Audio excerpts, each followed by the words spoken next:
What's up, movie maniacs? Back with another one. And before I start talking about movies and showing off the new additions to the Blu-ray collection, I just need to mention a few things. Number one, I'm going to try and get on a more structured schedule with the videos. Instead of just randomly putting them out, just whenever. I think I'm going to try and do 3 a week, and they're going to be on Monday, Wednesday, and Friday. That'll give me plenty of time to, get enough movies watched and enough movies received in the mail to where it's actually worth making a video. So Monday, Wednesday, Friday, that's what I'm going to try and go with from here on out. Number two, I have to make a correction to, I think it was 2 videos ago, I said Christina Applegate had died. And I could have sworn she had died, but she's still alive. Someone had to correct me in the comments, and I appreciate that. If I say something wrong, feel free to tell me I'm wrong. That's fine. So I appreciate that. And because I had to look it up. I was like, what? She's still alive? And yeah, she's still alive. But it was crazy too, because when I looked that up, just 10 hours before that, there were articles coming out about how she just got released out of the hospital after a 40-day stay. So although she's still alive, she's real sick. She has MS. I might have been getting her confused with Kirstie Alley.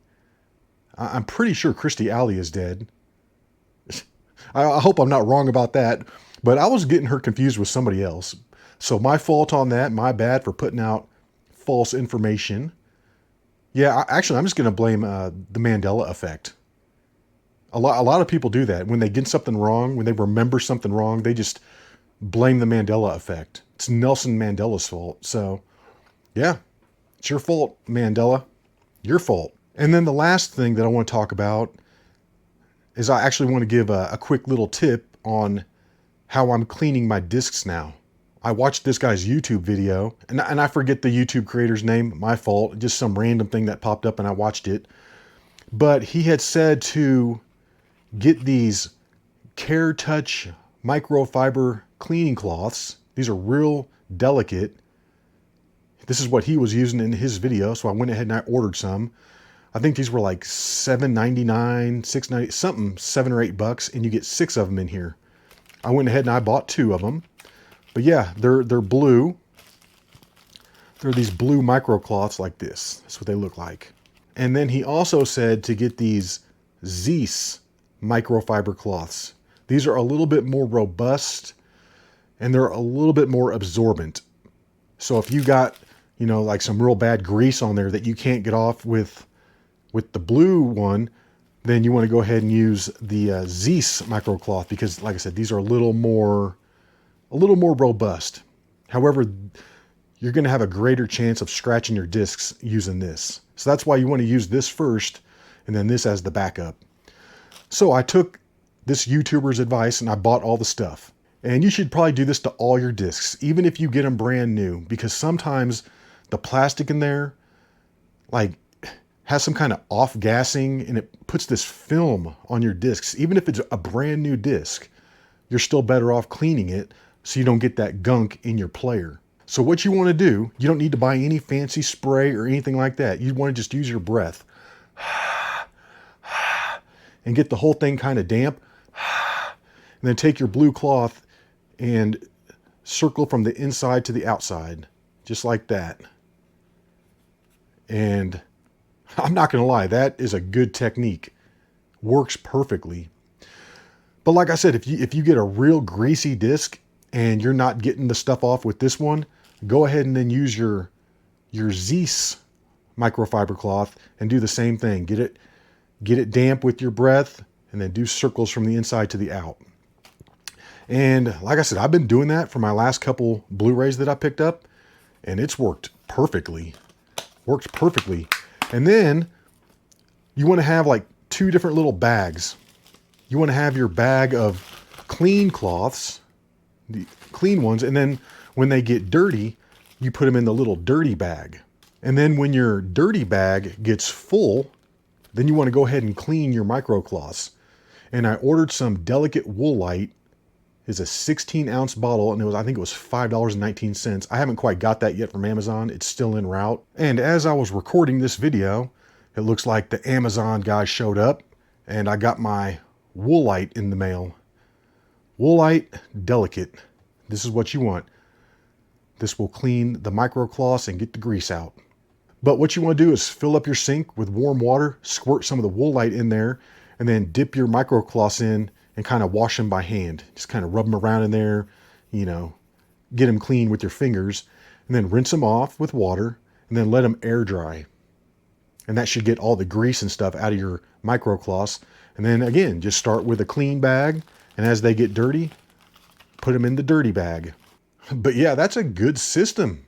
It's working. So far, so good. Because before I was doing that with my breath. However, the little microcloth that I was using was getting like dirty. So I was just like smearing grease around, and it was a lot more difficult to try and get the discs clean. So I went ahead and I ordered those real delicate ones off Amazon. And I mean, they came like within 2 days too. I don't have Amazon Prime. I think Amazon Prime is a scam. I mean, it said it was going to take like 4 or 5 days. I got them within like 2 days. They were there. So it was awesome. I love those delicate microcloths. They work perfectly. They don't put any scratches on your Blu-rays. DVDs are a different story. Those things are delicate. You got to be a lot more careful with the DVDs. But so far that's working. That's a great system. But anyways, let's get into the Blu-rays. I've got 4 of them here to talk about.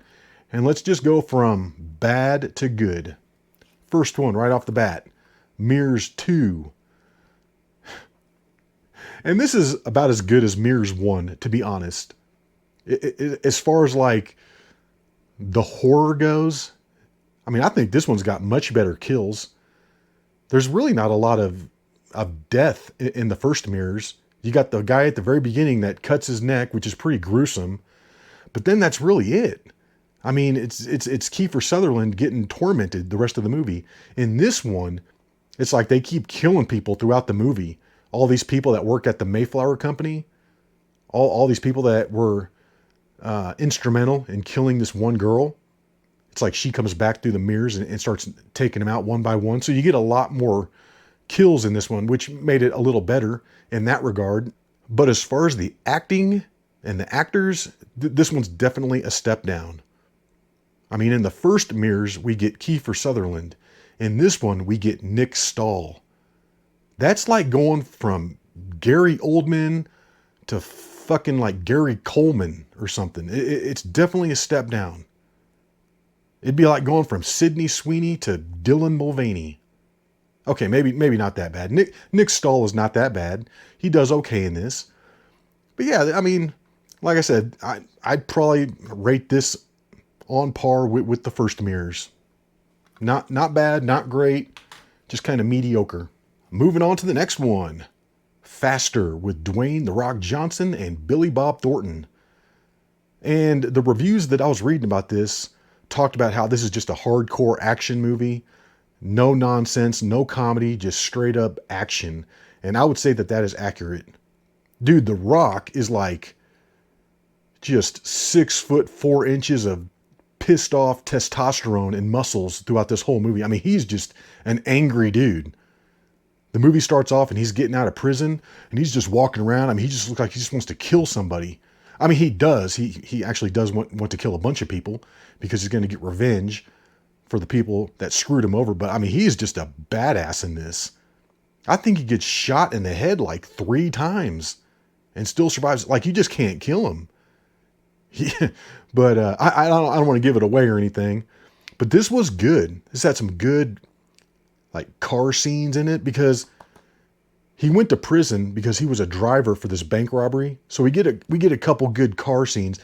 The car scenes in this were what I was wanting Drive Angry to be, with Nicolas Cage and Amber Turd. I was wanting it to be something like that. But no, it wasn't. It was all supernatural and kind of stupid. This was much better. Hardcore, gruesome. Like I said, no nonsense, just straight up action.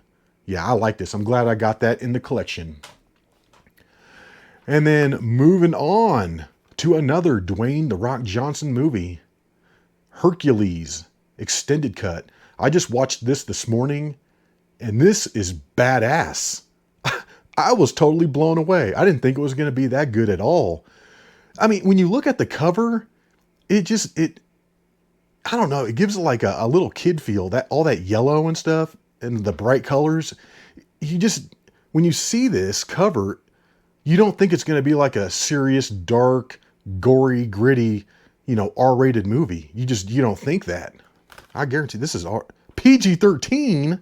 Both versions are included on the Blu-ray, but I watched the extended cut, and this would have been R. If they would have rated this extended cut, it would have been R-rated. I mean, there was a nude woman, there was graphic violence, there were like decaying heads on poles that were sticking up, that were all nasty looking.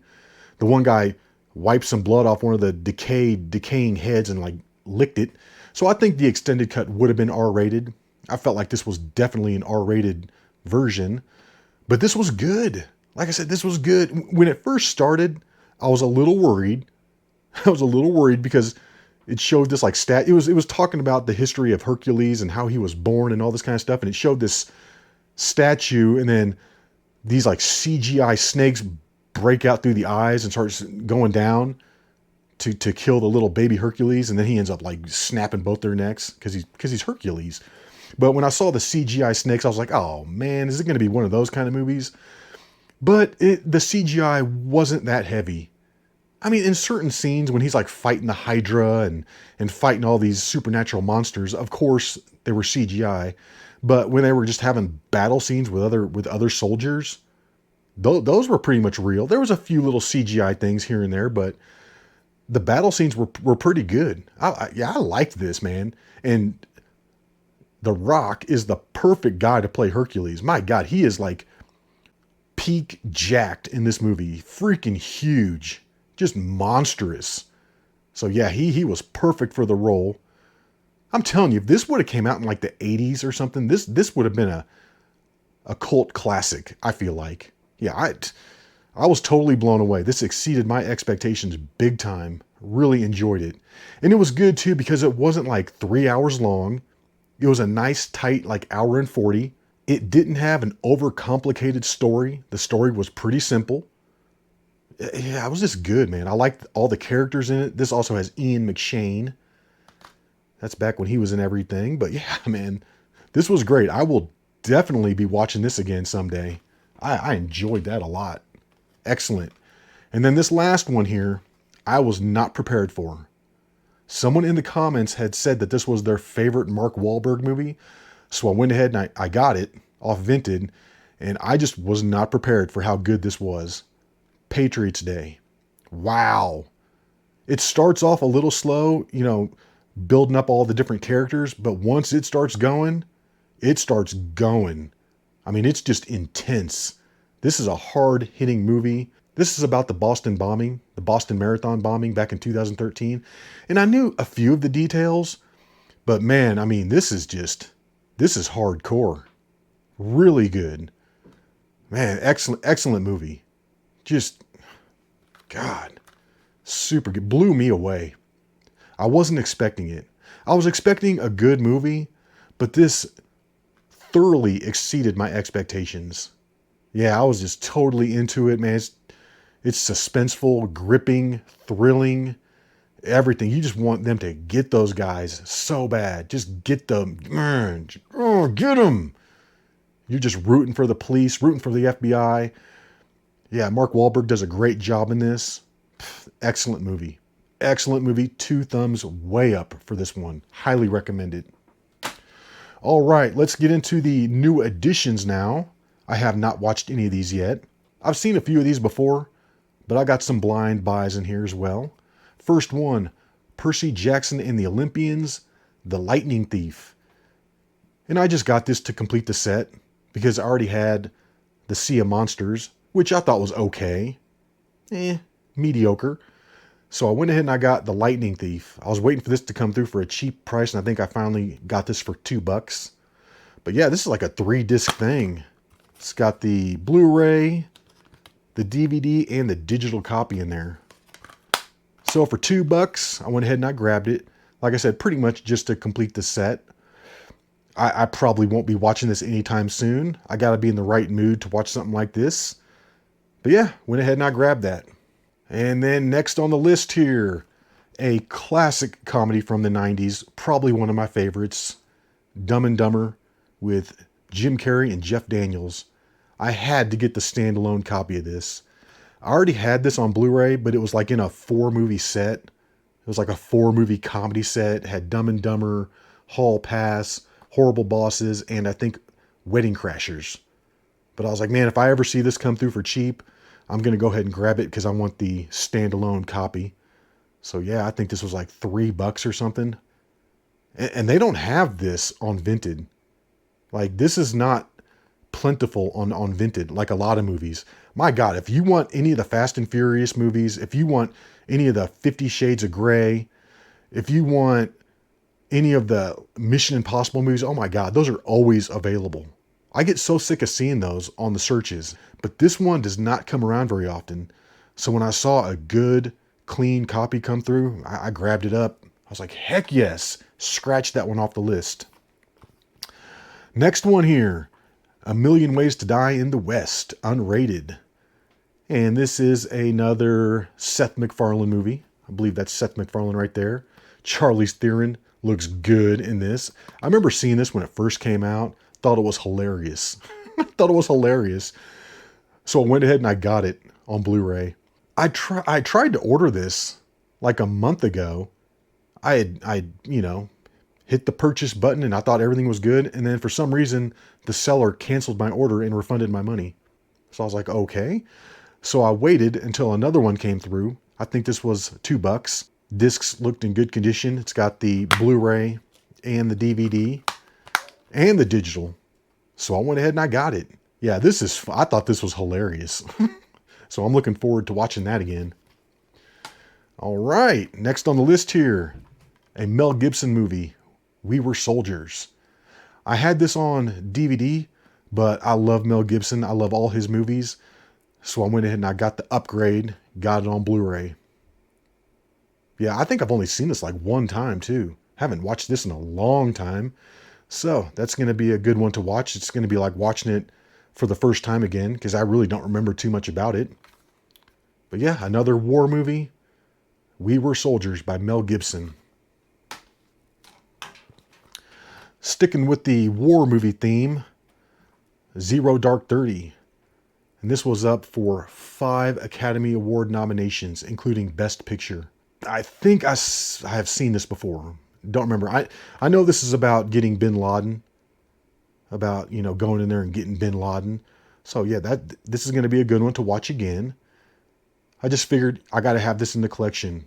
Solid movie.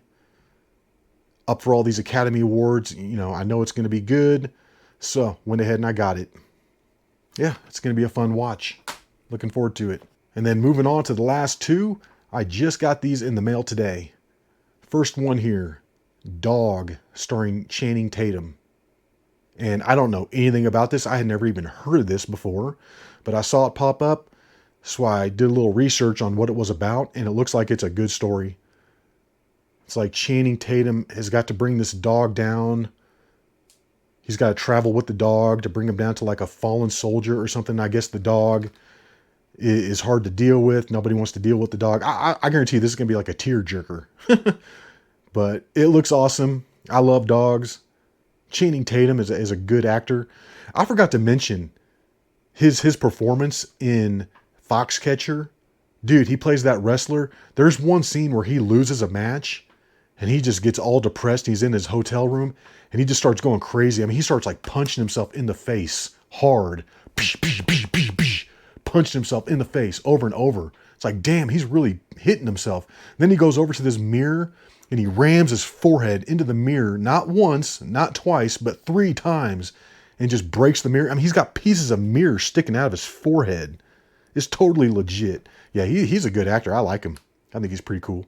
I'm not going to go as far as watching Magic Mike or nothing like that. That's another one. Oh my God, dude, if you want the movie Magic Mike, go to Vinted. There's like 50 copies available. I get so sick of seeing that. But yeah, I'm excited to watch that. It's going to be a good movie. I just have a feeling it's going to be a good movie. I could be wrong. Maybe it's going to suck. Last one, Everest. Because you guys know how I love my action adventure movies, especially when they take place on mountains. I've seen this before. It's okay. It's mediocre. But I just felt like I had to have this in my collection. I've already got K2. Now I got Everest. So, anyways, guys, that's about all I've got for this one. Hopefully you enjoyed it. And until the next one, y'all, peace!